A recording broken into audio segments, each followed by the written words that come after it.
Hello everyone, my name is Jason and welcome to my Natural Tools and Skills program. Now, how many of you would actually think it would be really cool to walk into any wilderness and know how to make a useful tool? Quite a bit of you.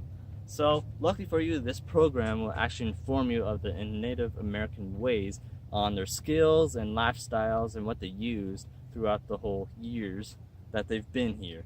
So this program will go over some of the primitive tools like the artifacts that I found not too long ago, and it will go over some flint knapping skills, and that flint knapping is just a way to create a sharp object, and then making natural cordage. So a little example of something they may have made back then is a knife. This is a knife made of all bone and leather.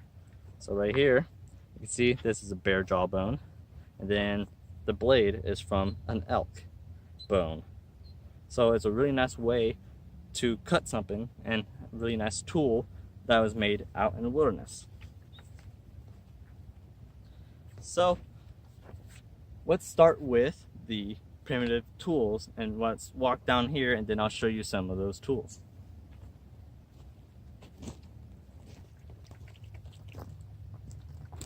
Now, when it comes to making primitive tools, they would have had to use natural materials. So some of the natural materials they would have used is probably bone, rock, wood, and maybe even some type of clay to make a certain item to help them with a certain task. So some of the items they could have made is an axe, a pickaxe, some type of hammer, and maybe even some type of grinding utensil. So I got some artifacts here. So this one, I believe, was some type of digging tool or some type of pickaxe. So just imagine a long handle right here, and it would be attached on top, and then you could swing it into the ground and just dig down and possibly make some type of hole or anything like that. But also this could have been used as a hammer as well. The next ones are some type of grinding utensils or tools. So these would have been in some type of little bowl and crushing up little pieces of flour or anything like that to grind it down and make it into a powder. So these tools would definitely be good for helping with food. The last one I have here is a bearing block. The bearing block was a little tool so you could put a spindle into when you have a bow drill. So just imagine you have a stick, and then you have it on top of the rock, and then you have a bow, and then you would try to make a friction fire. So that is what this is for, to hold that spindle in place. So really essential tools to have when doing this. Now you're probably wondering, what would they use to cut? Because none of these items would cut anything. So that is where flint knapping would come in. So let's walk over here and then I'll show you the skill of flint knapping.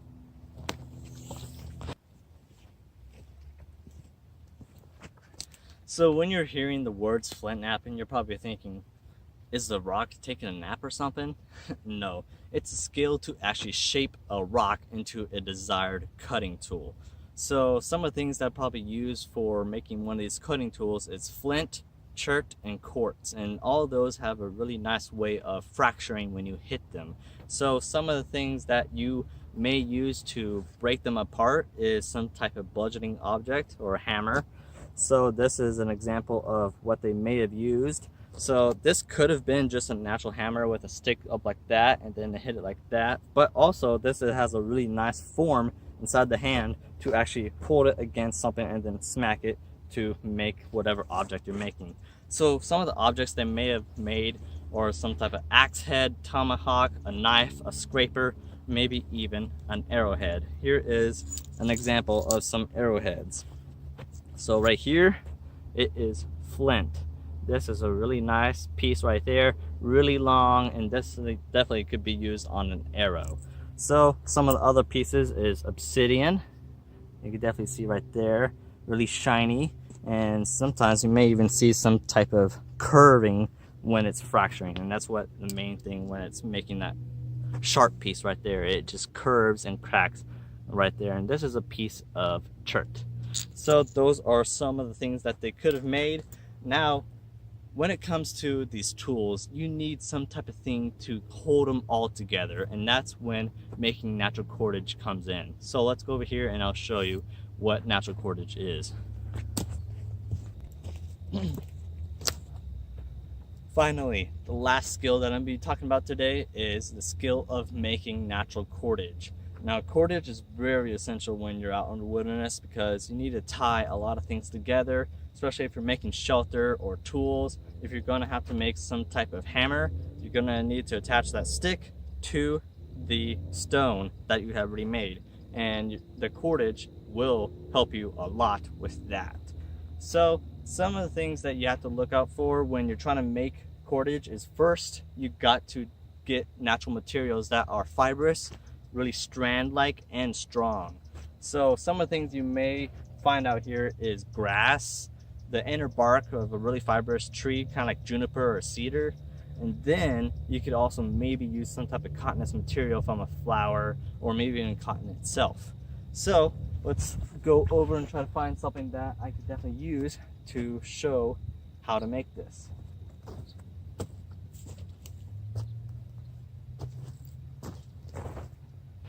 So over here I have some natural jute. You can see it's really fibrous, long strand, and altogether it's really tough and rugged.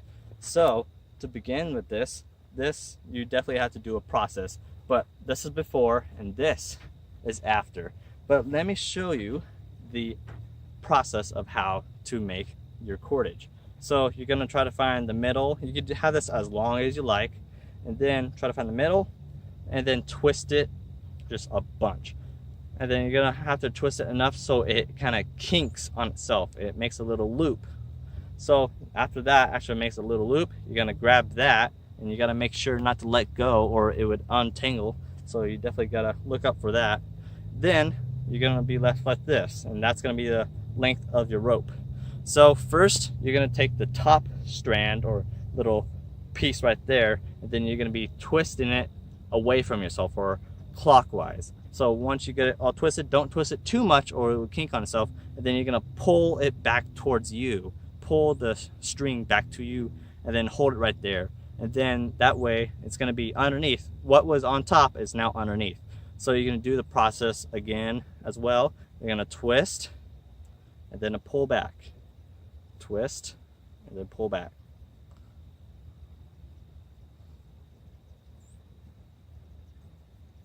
And then you'll end up like a strand like that. And you can keep going for as long as you like. You can add on to this if you do it right, but that is the basics of making the cordage. So all these things together, all the skills and the tools, they're pretty much the building blocks of what happened and how we got here today. So let's go over here and then let's finish up this little presentation.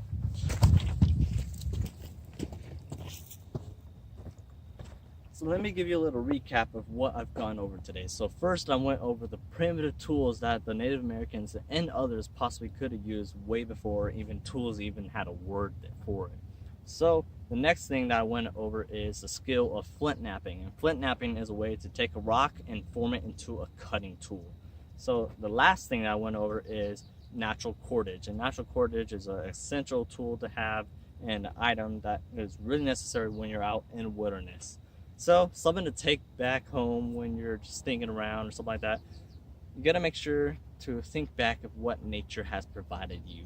Nature has given you the essential tools when all out here to help you survive out in nature. But all you really need to know is how to use those tools. And as long as you have nature, no matter how tough things could get, you have something to fall back on. And that is a nice life thought process. As long as you have nature, you can survive. So I want to thank you all for coming out today, and as a token of appreciation, I'm going to give you each an arrowhead. So come over here and take an arrowhead.